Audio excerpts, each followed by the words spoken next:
बहुत समय पहले की बात है, जब गुप्त साम्राज्य का वैभव ढलान पर था। तब उत्तर भारत में एक नया सूर्य उदित हो रहा था। उस सूर्य का नाम था हर्षवर्धन। थानेसर नामक नगर में वर्धन वंश के प्रतापी राजा प्रभाकर वर्धन के घर एक तेजस्वी बालक ने जन्म लिया। उसका नाम रखा गया हर्ष। राजकुमार हर्ष के बड़े भाई थे राज्यवर्धन और प्रिय बहन थी राजश्री। बचपन से ही हर्ष बुद्धिमान, साहसी और करुणामय थे। वे तलवार चलाना भी जानते थे और पुस्तकों से प्रेम भी करते थे। एक दिन उत्तर पश्चिम भारत में बसे हुणों ने आक्रमण कर दिया। राजा प्रभाकर वर्धन ने अपने दोनों पुत्रों राज्यवर्धन और हर्ष को युद्ध में भेजा।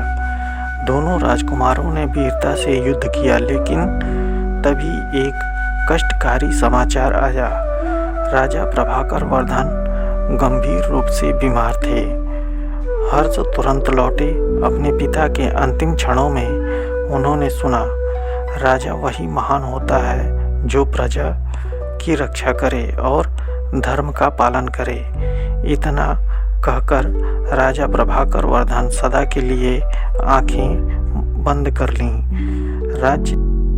राज्यवर्धन के लौटने में समय लगा, इसलिए मंत्रियों ने हर्ष से कुछ समय के लिए शासन संभालने का अनुरोध किया।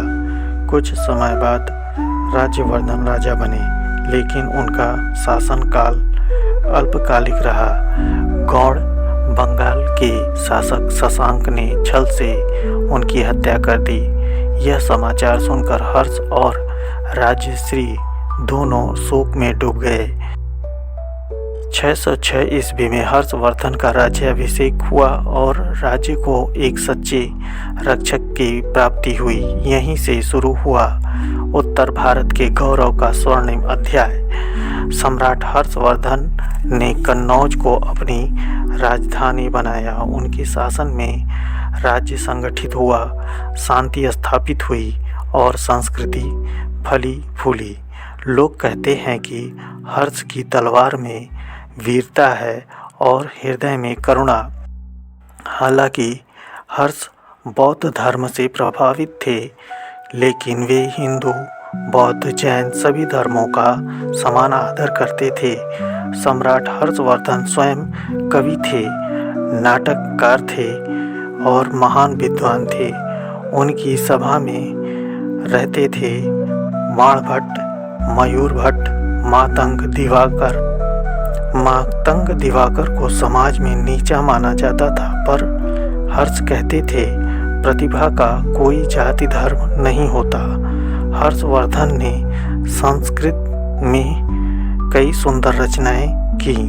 नागानंद, रत्नावली, प्रियदर्शिका ये उनकी मुख्य रचनाएं हैं। महाराज हर्ष 5 वर्ष में प्रयाग त्रिवेणी संगम में महासभा करते थे। यहाँ विद्वान मिलते, शास्त्रार्थ होता और राजा हर्ष सब कुछ दान कर देते और साधारण वस्त्र धारण कर वापस आते। सन 647 ईस्वी में सम्राट हर्षवर्धन का निधन हुआ, लेकिन उनका नाम इतिहास में अमर हो गया क्योंकि वे वीर थे, विद्वान और दानी थे और मानवता के सच्चे सेवक थे। कथा सिखाती है कि सच्चा राजा वही होता है जो शक्ति से नहीं, करुणा और ज्ञान से शासन करे।